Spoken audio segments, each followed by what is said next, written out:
Hello guys, welcome back to my YouTube channel. और आज की वीडियो में मैं आपको एक्सप्लेन करूंगा कॉमर्स का chapter number 7 functions of management and coordination for class 12th ISC board. ये चैप्टर आपके एग्जाम्स के लिए इम्पॉर्टेंट है और मैं आपको इसके जो इम्पोर्टेंट पॉइंट्स हैं वो भी एक्सप्लेन करूंगा इसी वीडियो में। तो वीडियो को बिल्कुल भी स्किप मत करना, एंड तक देखना और वीडियो को लाइक करना, चैनल को सब्सक्राइब जरूर करना, ठीक है ना। तो चलिए वीडियो को स्टार्ट करते हैं। सबसे पहले आपकी बुक में ये एक पैराग्राफ दिया होगा, इसको आप बस समझने के लिए पढ़ लेना है। इसका आपके इस चैप्टर से मतलब इतना लेना देना नहीं है। ये आपको बस इतना कहा गया है कि आपको इसके पहले जो चैप्टर था मैनेजमेंट की डेफिनेशन कैसे बताई थी आपको, और उसके बाद एक दो चीज़ें जो सेपरेट किया गया था उसके बारे में कहा। कुछ नहीं है, ज़्यादा कुछ नहीं है मतलब इसमें पढ़ने के लिए। इसको यहाँ तक छोड़ देना, आप चाहो तो छोड़ सकते हो। फिर आप यहाँ से इसको देखो, ये जो टेबल है ना इसको आप देखो, इसको आप याद कर लेना, ये इम्पोर्टेंट है। देखना जरा सेट कर लूँ। मैनेजरियल फंक्शंस क्या होता है? मैनेजरियल फंक्शंस में आपका आ गया planning, organising, staffing, directing and controlling, ठीक है ना। ये आपके हो गए मैनेजरियल फंक्शंस। अब आपके ऑपरेटिव फंक्शंस क्या है? Production, marketing, purchasing, financing and personal, ये आपके हो गए ऑपरेटिव फंक्शंस, ठीक है ना। अब क्या है classification of management functions? There is no universally acceptable list of management functions. Various experts have classified the functions of management in different ways. Henry Fayol has classified them into forecasting and planning, organizing, commanding, coordinating and controlling. तो ये कुछ नहीं है, इसमें बस ये कहा गया कि हेनरी फ्यूल ने इसको कैसे क्लासिफाइड किया था, और मतलब नहीं है। अभी आगे मैं आपको एक्सप्लेन करता हूँ कि क्या है। एक सेकेंड, यहाँ पे ये आपको ये दिख रहा है ना सर्कल, ये आपका है मैनेजमेंट प्रोसेस, ठीक है ना। इसमें आपको planning, organising, staffing, directing, controlling, ये किसके बाद क्या आता है, कैसे कैसे इसकी पूरी साइकिल है, ये आपको इसमें एक्सप्लेन किया गया है। तो इसको भी आप देख लेना, इसको अगर आप याद कर लोगे तो आपको ये सब इसको एक साथ याद करने की ज़रूरत नहीं है, ठीक है ना। आप इसी टेबल को अपने माइंड में एकदम सेट कर लो, ठीक है। चलो, ये है आपके मैनेजमेंट प्रोसेस। अब यहाँ नीचे क्या है? ये है कायदे की चीज़ चैप्टर की स्टार्टिंग में। क्या है ये?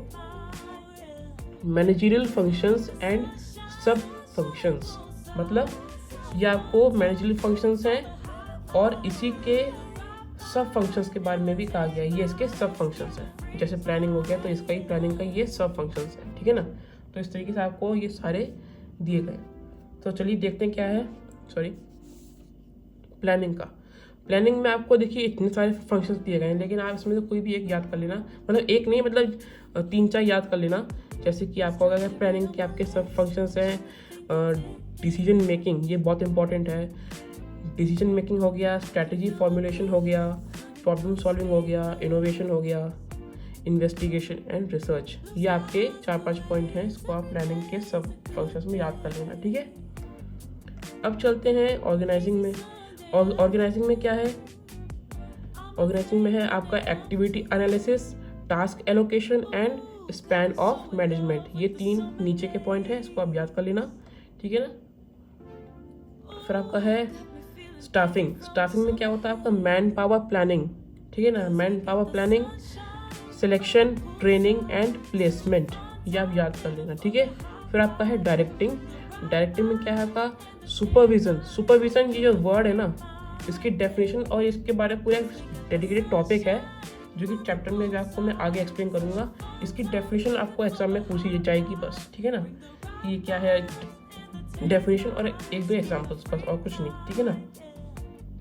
तो डायरेक्टिंग का क्या है? Supervision, motivation, communication and leadership, ये आपका हो गया डायरेक्टिंग का। अब है लास्ट कंट्रोलिंग। कंट्रोलिंग में क्या है? रिकॉर्डिंग, मेजरमेंट एंड रिपोर्टिंग, ये आपका हो गया कंट्रोलिंग का, ठीक है। अब देखते हैं क्या है। Almost all authorities agree on the basic functions of planning, organising and controlling. Modern writers, ये इस लाइन को आप देख लेना, क्या है, इसको समझना बहुत इंपॉर्टेंट है। ये आपको फिल इन द ब्लैंक्स में पूछा जा सकता है और ट्रू फॉल्स में भी पूछा जा सकता है, ठीक है ना। तो ये है modern writers treat staffing as a separate function. Modern writers जो है ना वो स्टाफिंग को एक सेपरेट फंक्शन की तरह ट्रीट करते हैं, whereas the classical writers considered staffing as a part of organising. जबकि क्लासिकल राइटर्स जो है ना वो स्टाफिंग को as a part of organising treat करते हैं कि स्टाफिंग एक ऑर्गेनाइजिंग का पार्ट है, इस तरीके से ट्रीट करते हैं कौन, क्लासिकल राइटर्स। ठीक है ना, इतना इसमें आप समझ लो। फिर यहाँ से देखो, directing becomes an essential function. Directing is known by different names. ये नेम बहुत इंपॉर्टेंट है, ये लाइन बहुत इंपॉर्टेंट है, इसको याद कर लेना। Directing is known by different names, example executing, commanding, actuating etcetera. ठीक है ना, ये तो ये हो गया आपका इसका पहला चीज़, पहला टॉपिक, और उसको यहाँ पे एलैबोरेट किया है इधर।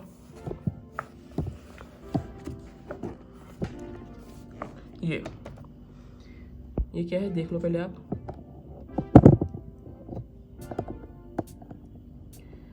ये आपके हैं फंक्शंस ऑफ मैनेजमेंट। ठीक है ना, इस बारे में आपको कहा गया है कि आपको इस सब फंक्शन, ये सब आपको जो यहाँ पे जो टेबल दी गई थी ना, इस पे ये टेबल है, इसी में यहाँ पूरा एलैबोरेट किया गया है कि इसमें कौन कौन से सब फंक्शंस हैं, फंक्शंस क्या है इसके। ठीक है ना, एलैबोरेट किया गया। अब चलिए यहाँ पे देखते हैं मेन चीज़। सबसे पहली चीज़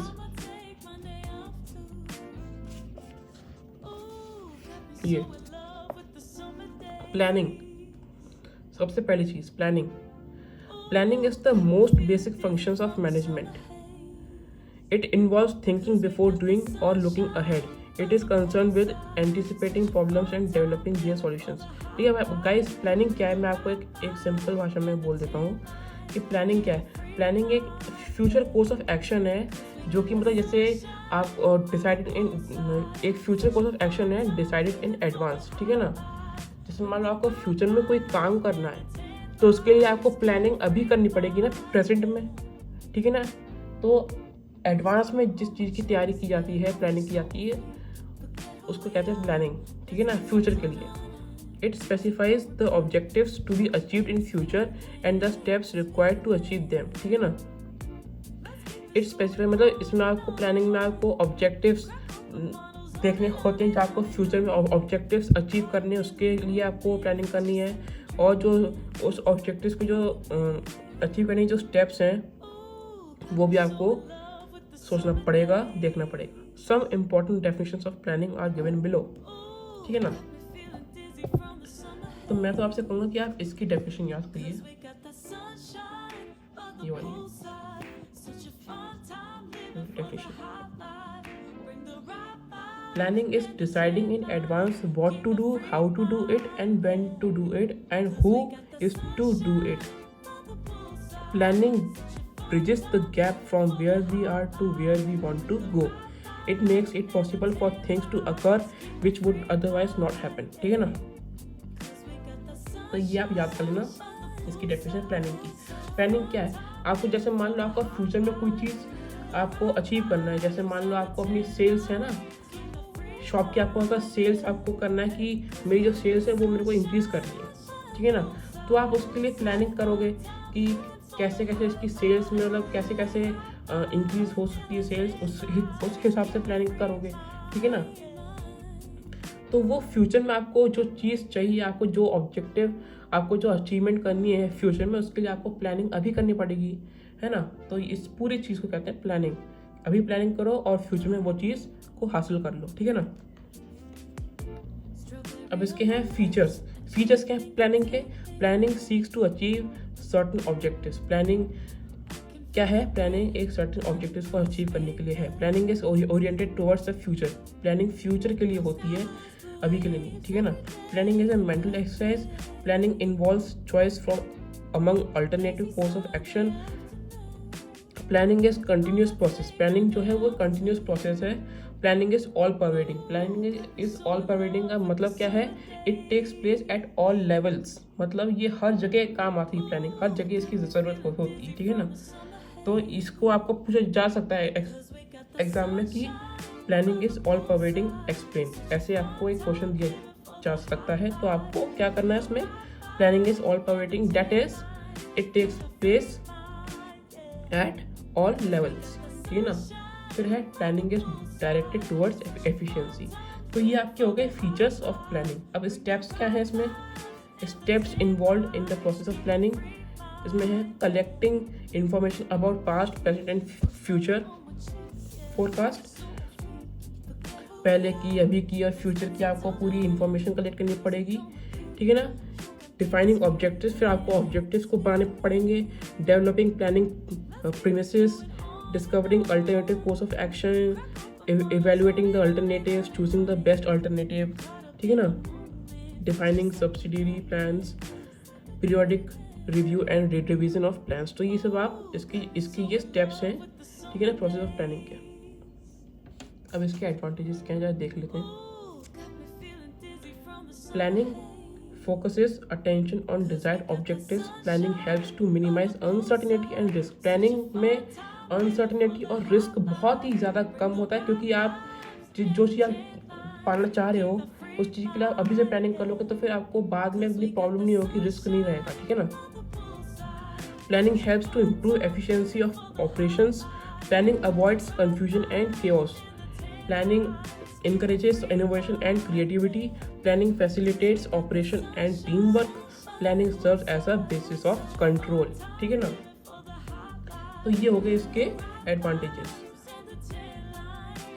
अब इसकी लिमिटेशंस क्या है वो देख लेते हैं। लैक ऑफ एक्यूरेट इंफॉर्मेशन, मतलब एक्यूरेट इंफॉर्मेशन प्लानिंग में नहीं मिल पाती है।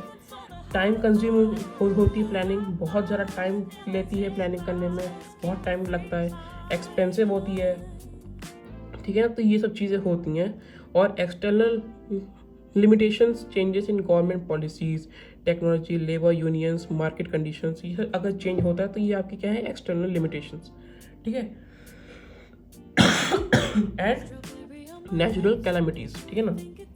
तो ये हो गया आपके एक्सटर्नल लिमिटेशंस। और ये जो आपके हैं ये लैक ऑफ एक्यूरेट इन्फॉर्मेशन, ये सब टाइम कंज्यूमिंग, ये सब आपके हो गए नॉर्मल लिमिटेशंस, ठीक है ना, कि ये सब क्या है। अब चलते हैं नेक्स्ट पेज पे। क्या है, decision making is an important part of planning, ठीक है ना। डिसीजन मेकिंग जो है ना वो प्लानिंग का बहुत इंपॉर्टेंट पार्ट है। ये बिल्कुल सही बात है। Right decision at the right time helps in the smooth running of the enterprise. अगर आप सही डिसीजन सही समय पे ले लोगे ना तो आपका बिजनेस, आपका काम, आप जो भी चीज़ आप करना चाह रहे हो वो आपका एकदम स्मूथली और बहुत अच्छे से हो पाएगा, और कोई प्रॉब्लम भी नहीं आएगी, कन्फ्यूजन कियोस नहीं होगा, कुछ नहीं होगा, ठीक है ना। Managers have to take several decisions from time to time. Managers को बहुत सारे डिसीजन लेने पड़ते हैं टाइम टू टाइम, ठीक है ना। अब ये है आपका प्लानिंग एट अ ग्लैंस, ठीक है ना। ये है आपका अभी जो हमने समझा वो आपको यहाँ पे एट अ ग्लैंस में आपको शॉर्ट में दिया गया है। अब चलिए देखते हैं ऑर्गेनाइजिंग क्या है। प्लानिंग के बाद ऑर्गेनाइजिंग है, ठीक है ना। ऑर्गेनाइजिंग की meaning once the plans are formulated, a network of authority responsibility relationship is developed through which managers can implement the plans. Such a framework is called organisation structure. इस framework को क्या कहते हैं, organisation structure. And the process of developing it, इसको बनाने का जो process है is known as organising. The organising function involves creation of harmonious structure of authority and responsibility relationships between various positions and people for the achievement of organization goals, ठीक है ना। तो ये आपका हो गया ऑर्गेनाइजिंग की डेफिनेशन और सब चीज़ बारे में कहा गया इसमें, ठीक है ना। एक बार अगर प्लान बन गया तो एक network of authority responsibility relationship create हो जाएगा। इसकी वजह से, इसकी मदद से मैनेजर्स क्या हैं अपने प्लान्स को इम्प्लीमेंट कर सकते हैं, मतलब अप्लाई कर सकते हैं। सच ए फ्रेमवर्क को कहते हैं ऑर्गेनाइजेशन स्ट्रक्चर, और इसको ये फ्रेमवर्क बनने का जो प्रोसेस इसको कहते हैं ऑर्गेनाइजिंग, ठीक है ना। ये इसकी मीनिंग है, बहुत आसान है। अब देखते हैं इसके स्टेप्स क्या हैं, प्रोसेस के इसके। The process of organising involves the following steps. देखते हैं, identifying the activities required for achieving the objectives, ठीक है। Classifying these activities into convenient groups, assigning these groups of activities to appropriate persons, ठीक है ना, sorry. फिर है delegating authority and fixing responsibility for carrying out the assigned duties। फिर है coordinating these authority responsibility relationships throughout the enterprise, ठीक है ना। तो ये हो गया इसके स्टेप्स ऑर्गेनाइजिंग के उसमें प्रोसेस में, ठीक है ना, प्रोसेस ऑफ ऑर्गेनाइजिंग के स्टेप्स। अब क्या है इसकी इम्पोर्टेंस में आप इसको, मैं जो पॉइंट रीड कर रहा हूँ उसको आप याद कर सकते हो, क्योंकि वो इजी भी रहेगा और आपका ये इम्पोर्टेंस का जो टॉपिक है ये भी कवर हो जाएगा, ठीक है ना। इम्पोर्टेंस में क्या है, organisation is the mechanism through which management directs, controls and coordinates the activities of the enterprise. ये फर्स्ट पॉइंट आप याद कर लेना, ठीक है ना।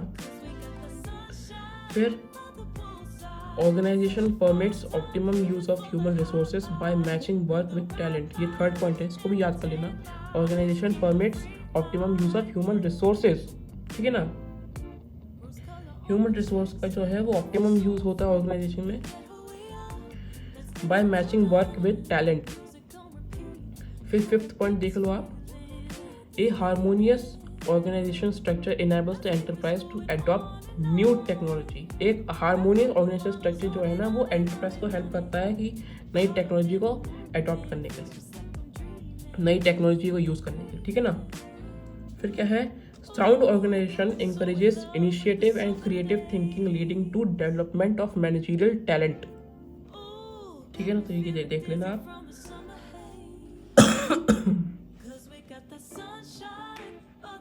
Thus, organization is the foundation of effective management. No group activity can be successful without an effective organization. Organization structure is just like the human body through which the purpose of life is served. A sound organization must enable people to perform their duties efficiently. It should contribute to the attainment of organizational objectives as well as to the interest of employees. It must be adaptable to changing conditions, ठीक है ना। अब क्या है, staffing. अब staffing के बारे में बात करते हैं, ठीक है। Staffing involves manning the positions created in the organisational structure. It is concern with human resources of enterprise. ये ह्यूमन रिसोर्सेज से कंसर्न है, मतलब इसके बारे में इसमें बहुत चीज़ें कही गई हैं। It is a process of matching jobs with individuals to ensure right man for the right job, ठीक है ना। अब देखते हैं क्या है ये, यहाँ पे देखते हैं इसकी मीनिंग। स्टाफिंग में भी डिफाइंड एज अंडर। ये इसकी जो है ना ये डेफिनेशन है, इसको याद कर लेना, बहुत इजी है और आपको समझ में भी आ जाएगा। Staffing involves manning the organisational structure through proper and effective selection, appraisal छोड़ दो आप, effective selection and development of personnel to fill the roles designed into the structure। तो ये इसकी definition है, ठीक है।